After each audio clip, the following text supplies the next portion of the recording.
বলছে বাপনে বলছে আগবার গে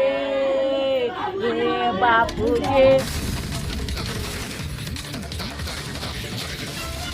ভিন রাজ্যে কাজ করতে গিয়ে মৃত্যু হলো এক পরিযায়ী শ্রমিকের। মৃত্যুর খবর বাড়িতে আসতেই কান্নায় ভেঙে পড়েছে গোটা পরিবার। ঘটনাটি ঘটে গত সোমবার।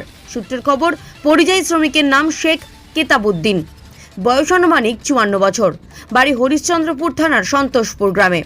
জানা যায় রাজস্থানের কোটায় গাছ কাটার কাজে গিয়েছিলেন। সূত্রের খবর, গত সোমবার কাজের ফাঁকে দোকানে ঠান্ডা পানীয় জল কিনতে যাচ্ছিলেন। সেই সময় রাস্তা পার হতে গিয়ে বাইকের ধাক্কায় গুরুতর জখম হন তিনি। তড়িঘড়ি হাসপাতালে নিয়ে গেলে মৃত্যু হয় কেতাবুদ্দিনের। আজ তার মৃতদেহ বাড়িতে নিয়ে আসতেই কান্নায় ভেঙে পড়েছে পরিবার সূত্রে জানা যায়, পরিবারের রোজগারে বলতে একাই ছিলেন তিনি। পরিবারে রয়েছে স্ত্রী সহ 5 সন্তান। জানা যায়, মাস 3 আগে ওই এলাকা থেকে 5 জন কাজে গিয়েছিলেন সেখানে। তবে কেতাবুদ্দিনের মৃত্যুতে দিশেহারা হয়ে পড়েছেন পরিবার। কিভাবে স্ত্রী গুলেনুর 5 সন্তানকে নিয়ে সংসার চালাবেন?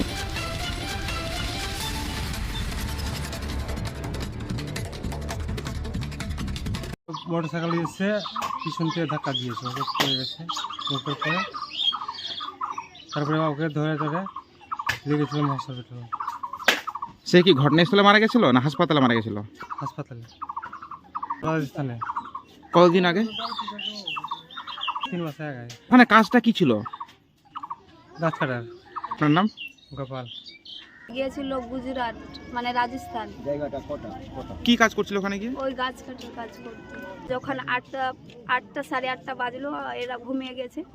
তখন আমি ফোন করলাম, তো তুললো না। আমি ভাবলাম যে হয়তো গাড়িটা ভরছে, ওই জন্য ফোনটা তুললো না। তখন আমি উঠলাম, বাবুদেরকে মশারি টেঙে টেঙে। আমি যখন 9টা 10টা বেজে গেছে, বলছি এখনও ফোন করেনি, দেখি তো আমি ফোন করে। আমি যখন ফোন করছি তো ফোন তুলছে না। তো বলছি যে ওই কি ঘুমিয়ে গেল। আধা ঘন্টা পর ওর ঠিকাদার ফোন করেছিল, আক্তার হোসেন। ওই বলছে যে আমি বলছি কায়নাতের বাপ। ওই বলছে না গে, আমি ঠিকাদার বলছি। আমি বলছি কায়নাতের বাপ গে মামা। তো বলছে যে ওই ঘুমিয়ে গেছে, ওই অ্যাক্সিডেন্ট হয়েছে। আমি বলছি কীভাবে হলো? বলছে যে রাস্তা যাচ্ছিল কাজ করে, একটা বাইক অ্যাক্সিডেন্টে মারা গেল। না, মারার কথা বললো না। প্রথম বলছে যে নাক থেকে খুবই রক্ত, হসপিটালে নিয়ে যাচ্ছি। আমি বললাম যে মামা এইভাবে বলো না মামা, আমি পা ধরে বলছি আমার হাজব্যান্ডকে আমি কান্নাকাটি করবো না, আমি শুধু একটু দেখবো, আমাকে দেখাও। বলছে এখন দেখার টাইম নাই, আমাকে দেখায়নি। আর 5 মিনিট পরে আমি ফোন করলাম, তো ফোন তুলছে না।